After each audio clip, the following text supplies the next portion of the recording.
Hello, कैसे हैं आप?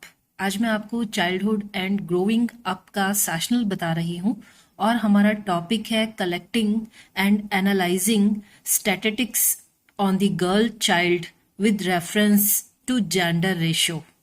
अब हम यहाँ पर सबसे पहले गर्ल चाइल्ड का रेशो क्या है, बालिका अनुपात क्या है, उसमें हम सबसे पहला जो पॉइंट लेंगे वो लेंगे हेल्थ। कि हेल्थ में गर्ल और बॉयज की हेल्थ का क्या डेटा है हमारे देश में।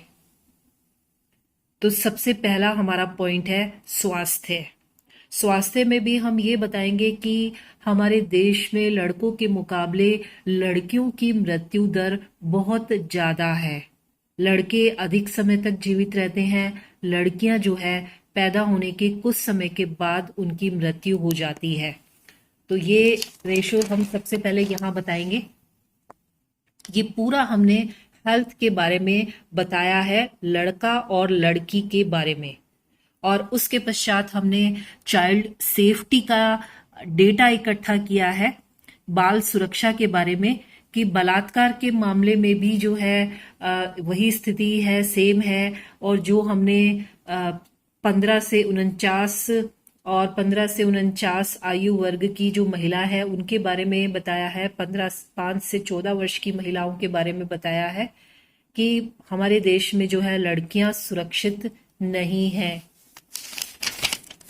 फिर उसके बारे बात तीसरा जो हमारा पॉइंट है वो शिक्षा है। शिक्षा के मामलों में भी हमारे देश में लड़कियों के साथ भेदभाव किया जाता है।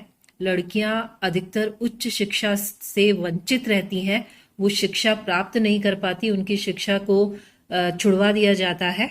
और ये पूरा हमने लड़कियों की शिक्षा के बारे में बताया है। ये देखिए, स्कूल न जाने वालों में अधिकतर जो है वो महिलाएं हैं। और महिलाओं में भी यूपी, राजस्थान, बिहार, एमपी, उड़ीसा और पंजाब केंद्रित है। फिर उसके पश्चात हमने जल स्वच्छता और साफ सफाई के बारे में यहाँ पर बताया है। ये पूरा हम बता रहे हैं, यहाँ हमने बता दिया। अब हम गर्ल चाइल्ड का क्या रेशियो है, 1000 के ऊपर जो है कितनी महिलाएं हैं और कितने लड़के हैं।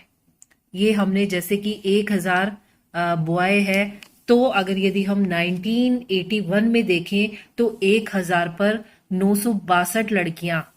उसके पश्चात 1000 पर 1991 में 1000 पर 945, और 2001 के अंदर 927, और 2011 के अंदर 919 ही रह गई। 1000 के ऊपर 919 लड़कियां।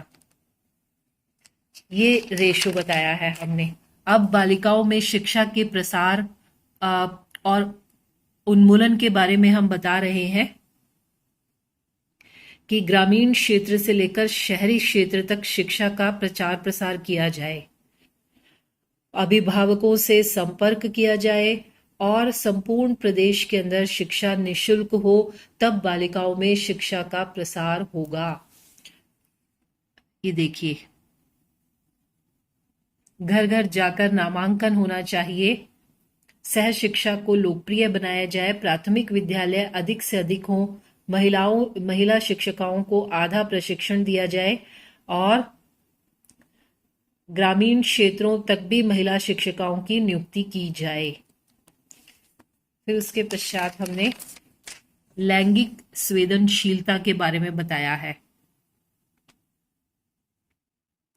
कि हम शिक्षा के माध्यम से ही जो जेंडर का अध्ययन है वो भावी शिक्षकों को कराएं, जिससे कि जो लैंगिक असमानता है और जो भेदभाव है, जो समस्याएं हैं, उनसे उनको अवगत करवाया जाए।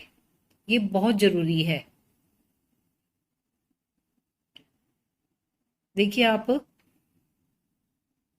और हम कौन से बिंदु ले, ये बिंदु हमने यहाँ पर लिए हैं। कक्ष प्रबंध में महत्व, विद्यालय व्यवस्थाओं में नियमों और सिद्धांतों के निर्धारण में बालिकाओं को महत्व दिया जाए, सर्वोच्च शिक्षक निर्माण में महत्व, और इसके अलावा जो है सकारात्मक दृष्टिकोण के निर्माण में, पाठ्यक्रम निर्धारण में, और बाल प्रतिशत नामांकन में, और बालिका शिक्षा प्रोत्साहन में महत्व। और इसके पश्चात हमने यहाँ लिखा है जेंडर डिफरेंस, लिंग भेद, कि लिंग भेद एक बहुत ही बड़ी समस्या है और विशेष रूप से भारतीय समाज में तो एक बहुत बड़ी समस्या है। चाहे 6 लड़कियां पैदा हो जाए, लेकिन भारतीय जो पेरेंट्स हैं, जो इंडियन पेरेंट्स हैं, उनके मन में हमेशा ये इच्छा रहती है कि एक लड़का तो होना ही चाहिए।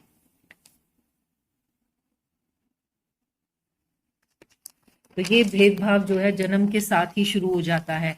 उसके पश्चात हमने यहाँ 2000 की जनगणना के अनुसार बालकों का क्या लिंगानुपात है, प्रत्येक राज्य में किस प्रकार का लिंगानुपात है, ये राज्य के अनुसार जो है हमने यहाँ पर स्पष्ट किया है।